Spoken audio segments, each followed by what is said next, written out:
Assalamualaikum warahmatullahi wabarakatuh. Izin pimpinan, kondisi di Desa Inor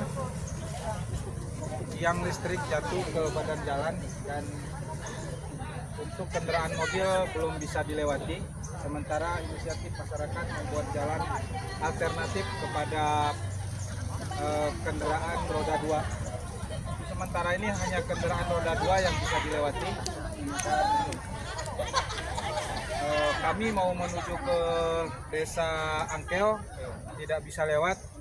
Sementara tadi informasi dari masyarakat, dari pihak PLN sudah menuju ke sini, dan beberapa staf dari PLN sudah sampai ke sini dan sudah membongkar